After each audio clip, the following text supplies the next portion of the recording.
పురుగు రాష్ట్రంలో ఒకటే పార్టీ ఉన్నదా? ఈ పీకుడు మంత్రి ఒక్కడే ఉన్నాడు, ఇంకా లేవా పార్టీలు? అరే మీకు అర్థమైతే లేదా? నేను మొన్న సీతారాం యేచూరి గారితో మాట్లాడాను, కేరళ ముఖ్యమంత్రి గారితో మాట్లాడాను, విజయన్ గారు. ఎస్, లెఫ్ట్ పార్టీతో కూడా మాట్లాడుతున్నాను, ఏం లైన్ తీసుకుందామని. నేను చాలాసార్లు చెప్పిన, నేను చేసే ఎఫర్ట్ ఈ చిల్లరగాలకు అంత అర్థం కాదు.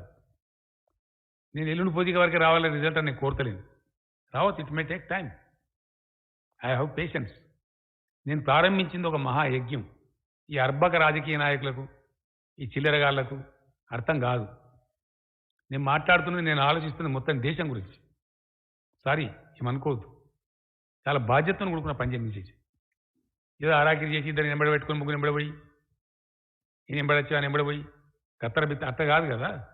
Tight takes time. I have to convince people. నేను అనుకున్నటువంటి దీనిలో రావచ్చు, ఒకరు ముందుకు రావచ్చు, వెనుకకు రావచ్చు.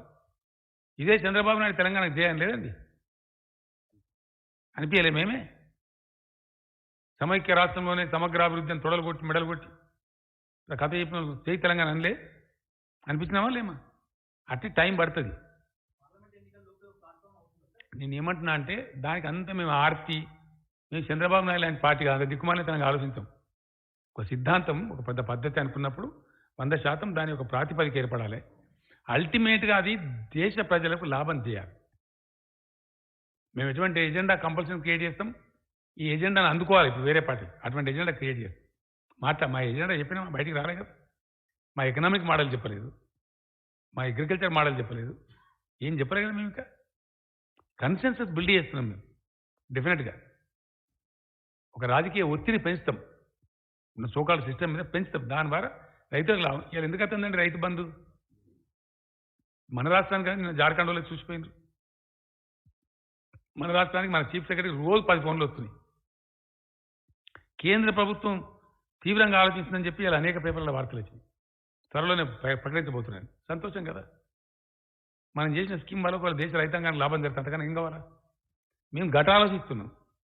వీని చుట్టూ వానికి ముడేసి, వాని చుట్టూ వీని ముడేసి, సంకలు వచ్చి వీని సంకలకి వెళ్ళి అక్కడినప్పుడు ఉండి అక్కడ రోడ్డు పెట్టి చేస్తండి. నేను చెప్తున్నా కదా, Chandrababu Naidu is not a leader, అతను మేనేజర్. అబద్ధాలు మాట్లాడతాడు, సిగ్గు తీసుకున్నాడు చాలాసార్లు నా ముందే.